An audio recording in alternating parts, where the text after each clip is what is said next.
It's wonderful to meet you, sir. Thank you for taking a minute out today. I appreciate it. Thank you for having me.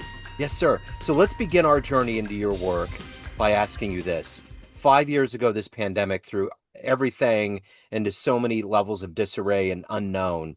How did you survive the global pandemic, and how has it reverberated into your work and what you do today? Great question because we're bringing a lot of different components to that equation. Yeah.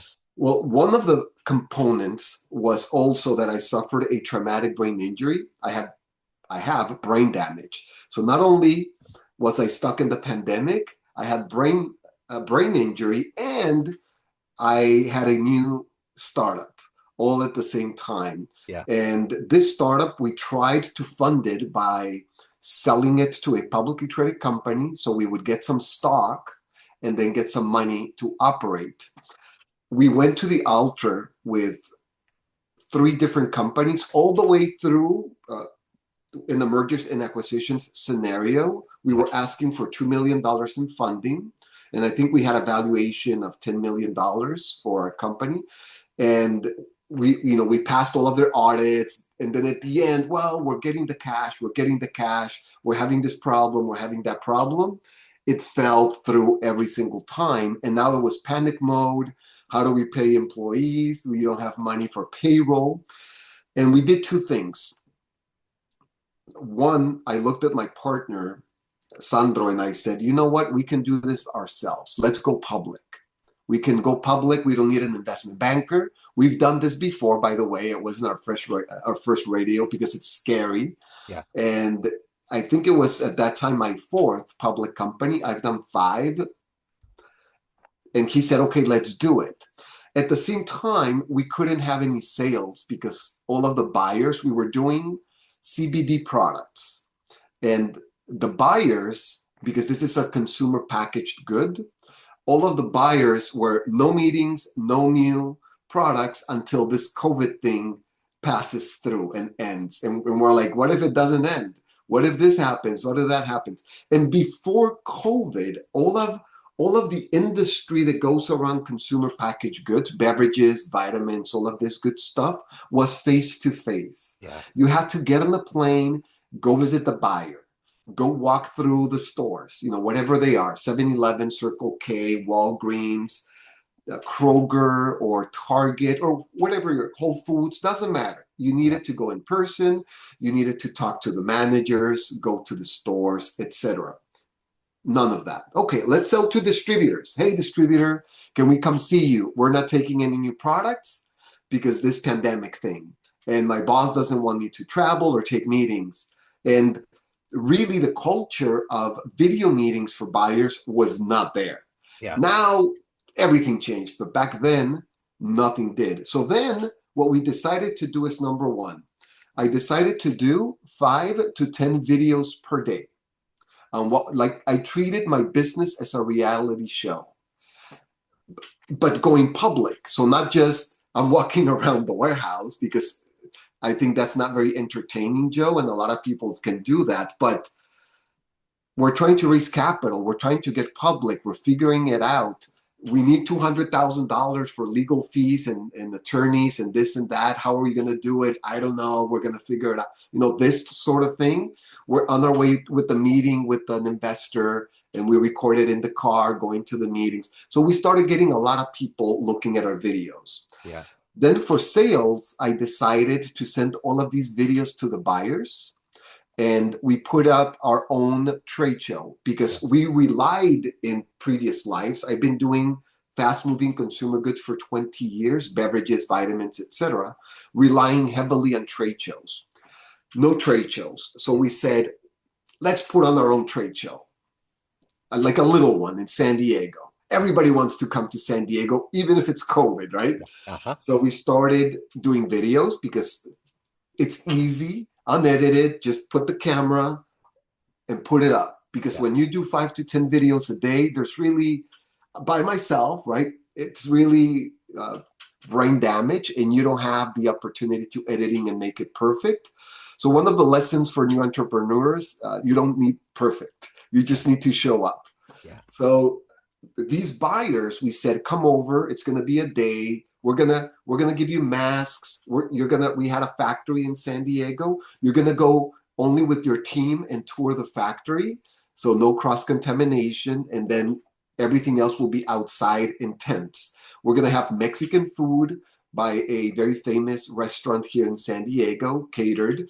And you're gonna tell all your friends, if you think you know Mexican food in Kansas City, you don't come over, because my friend is operates restaurants in Mexico. He opened one in the U.S. He's gonna cater. And we said nobody's gonna come. Full house. People were telling us, I need to get away from my house. I'm Yeah. stuck. I can't take it anymore. I love my wife and kids, but come on, it's Yeah. not for 24 hours. Yeah. So people were waiting to leave the house. They Hmm. came to San Diego. We survived the pandemic financially. Yeah. Now, it helped me personally with my brain damage, because part of the solution, or part of the what my neurologist told me, is you cannot have any interactions. You need to rest your brain as much as possible. I was in bed for about a year and a half Wow. with my traumatic brain injury. So the pandemic helped me, because I couldn't get in a car, in a plane, or do anything anyway. So Yeah. it gave my brain an opportunity to start recovering, focus on meditation, mindfulness, Tai Chi. I was teaching martial arts before. Yeah. I changed completely to Tai Chi, both as a practitioner and as a teacher. Yeah. And that's the way I survived personally and then financially. So let's get into the heart and soul of what you do right now in 2025. I'm going to put you in front of a bunch of kids. They always get the truth out of us. They're 12-year-olds, it's career day, and one of the kids in the back of the room is like, "Hey, what do you do for a living?" How do you answer them? Sure. Um, I get this question a lot. And for kids, what I tell kids is I write books. Yeah. That's what I tell kids, because then it's very engaging. They probably never met somebody who writes books, and I want them to write books. Yeah. I want them to read books, but then I want them to write books. I think writing is an essential form of mental development Yeah. for anybody, including kids. I was lucky enough that I grew up with a mom that has a master's in literature and philosophy, and I had 10,000 books in my house. Wow. No money, but a lot of books. No running water, no electricity, but a lot of books. So reading, literature, art, creativity was in the middle of my life, is in the middle of my life. And I want that for other people and for kids. And then the business side, it's one of the ways that I apply my knowledge in influence. And when you apply influence to the marketplace, they call it marketing. Yeah. And I'm good at that. I've been VP and CMO of companies, but my passion is writing books, Yeah. fiction and nonfiction books. What was your favorite book growing up? What was one that was seminal for you? My love of reading started with mythology. Okay. My mom tried to shove books down my throat, and of course, as any kid, I refused. And then my mom was very pragmatic. You're gonna read the newspaper every day, and I'm like, no, I'm not. The newspaper, I'm 8, come on. However, there was this encyclopedia of mythology, and it was at the bottom of the shelf. And in my kitchen, instead of having plates and glasses like a normal family, it was packed with books. Wow. Like books behind books, books in the crevices. At the bottom, where I could reach, was this encyclopedia of mythology. Yeah. And for some reason, I found myself on the floor, like many kids do, maybe playing with my little Hot Wheels. And I just pulled out one, because it had like a creature, a mythology Greek creature, and it had diagrams, or pictures, drawings, more pencil drawings. And I started with the drawings, right? Of Greek mythology, unicorns and things like this. And then it has words. Let me read a little bit about the words. And of course, there's stories. So I started with Greek mythology. Then I jumped to King Arthur and Knights of the Round Table. And I was like, oh, I want to be Lancelot. I want to be Sir Lancelot, right? I want my own round table. So I really got into mythology that way. And then because it was a whole encyclopedia, it was years of reading mythology from the different countries. Then astronomy. One of the encyclopedias was astronomy. And then my mom, when I had questions, she would always say, go look it up in the encyclopedia. And I had some questions about black holes. And we have it there. So I pulled it up.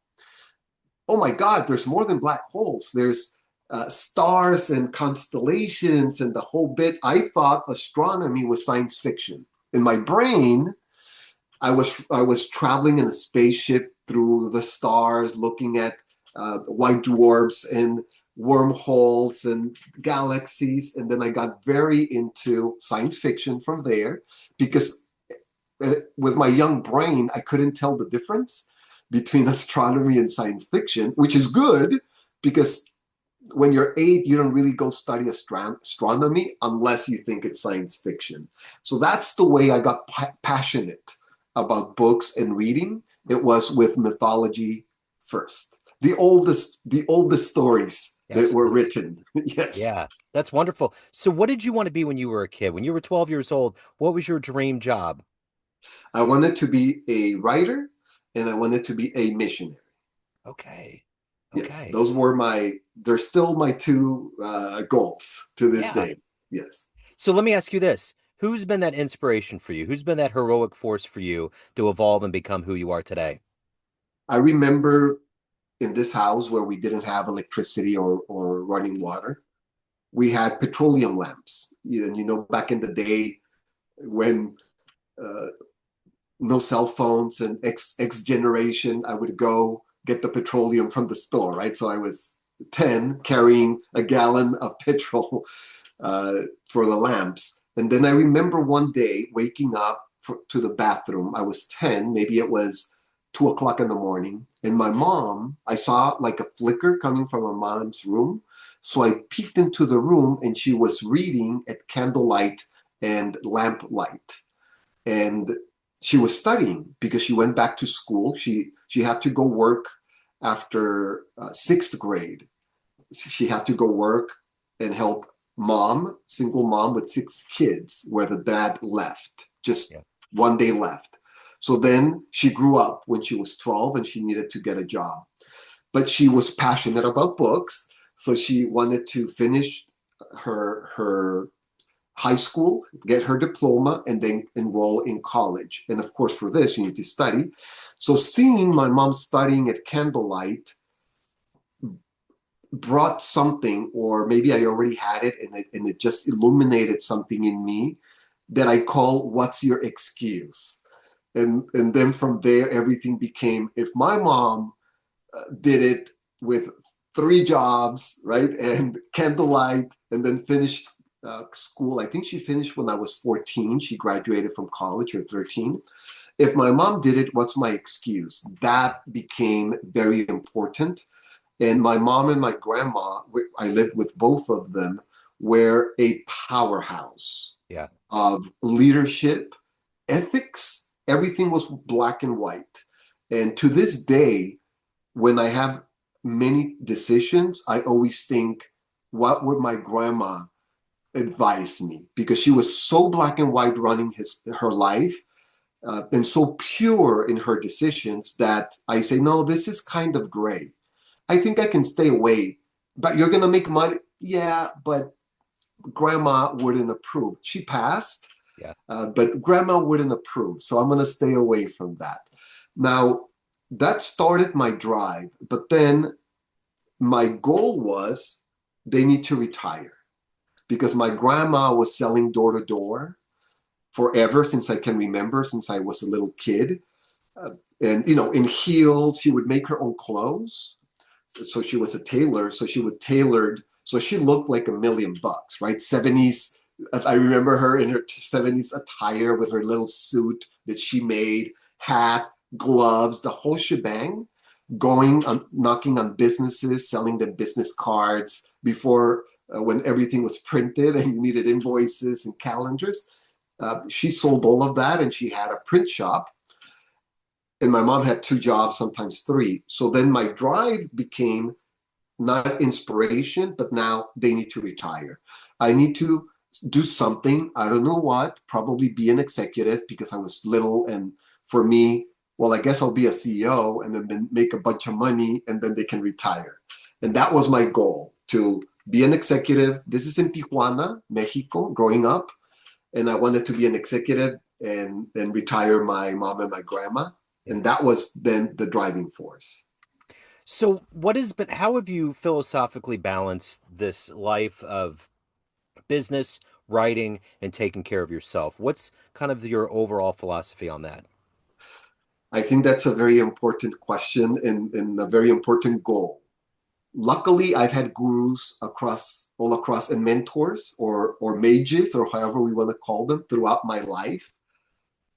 Inspiration, knowledge, self-help gurus, etc.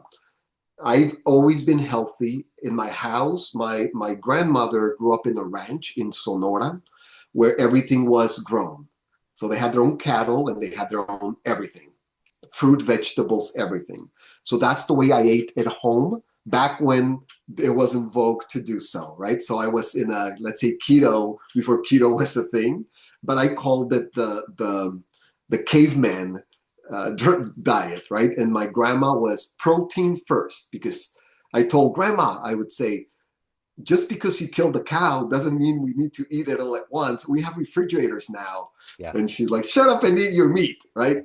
So we ate meat a lot because she thought that was the basis for your nutrition. And then I played sports 5 hours, 6 hours a day. This is Yeah. the way, because I grew up in a barrio, in a really bad barrio in Tijuana, where I was accepted because I was a resident, but I wasn't part of the shenanigans that happened in a barrio. And it was sports. I Yeah. was in school and then I played basketball.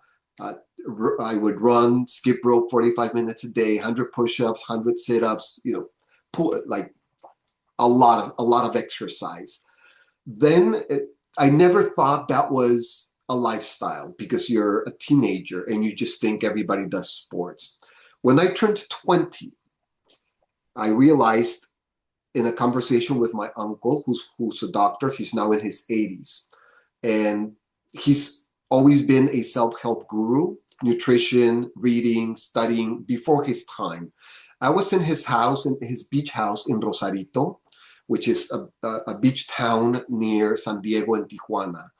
And I had an old beat up car and it broke down as those cars break down. I had to pick up my friend and my car didn't start. There were no cell phones, so I couldn't call them. There was no phone here in the beach house.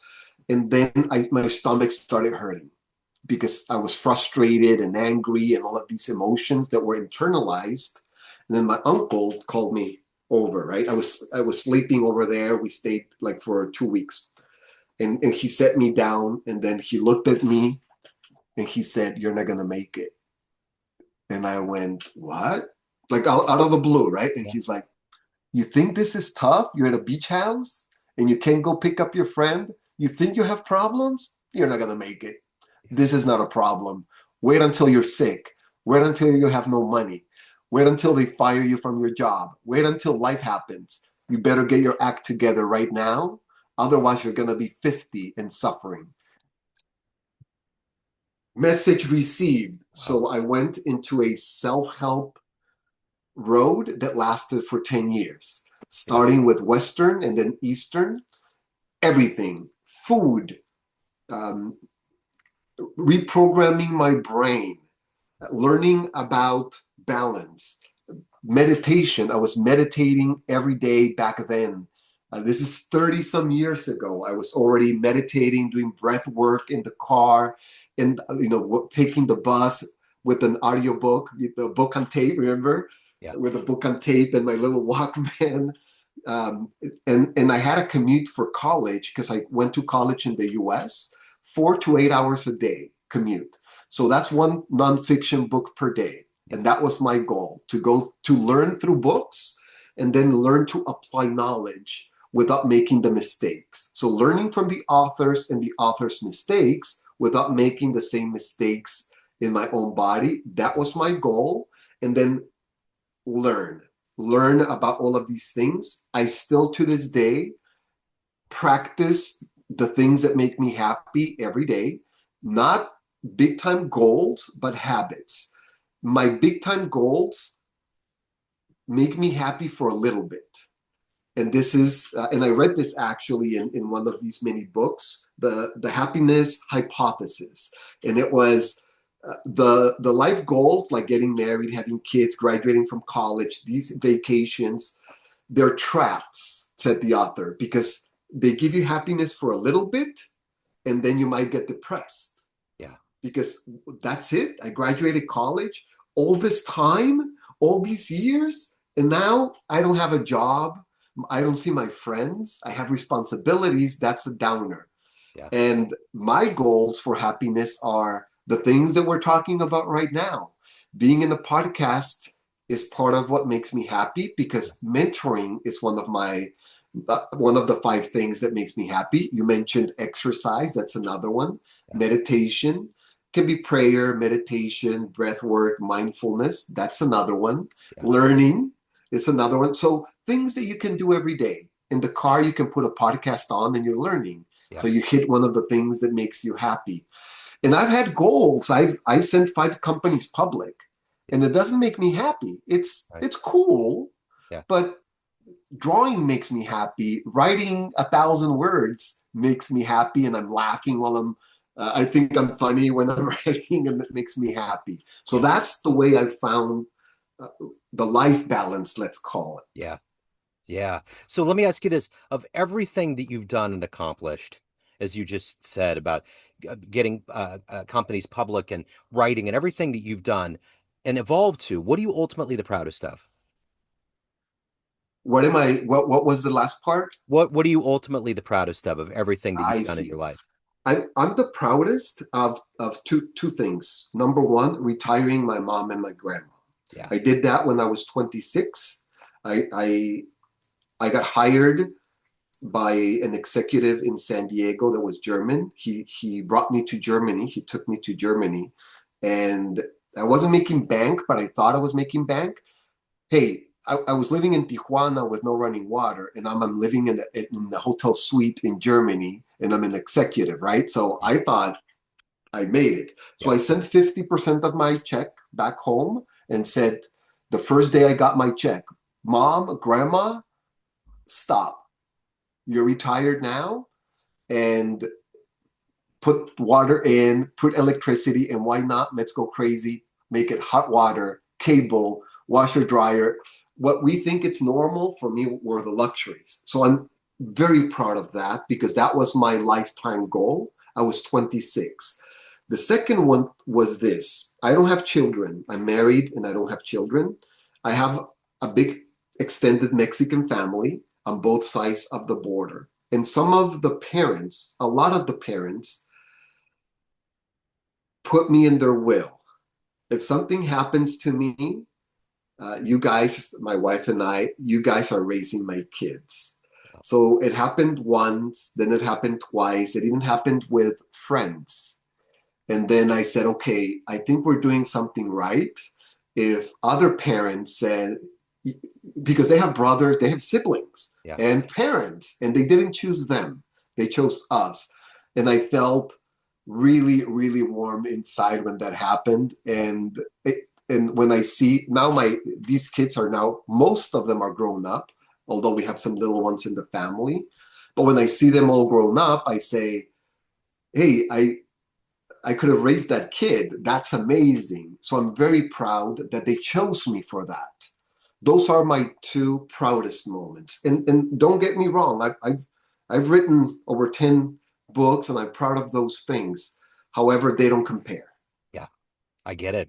So at the end of the day, everyone has a perception of you. Family, friends, clients, colleagues, everyone that gets your books, but you run the show. What's your perception of you? Who do you think you are?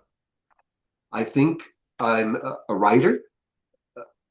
I'm an author and a creative.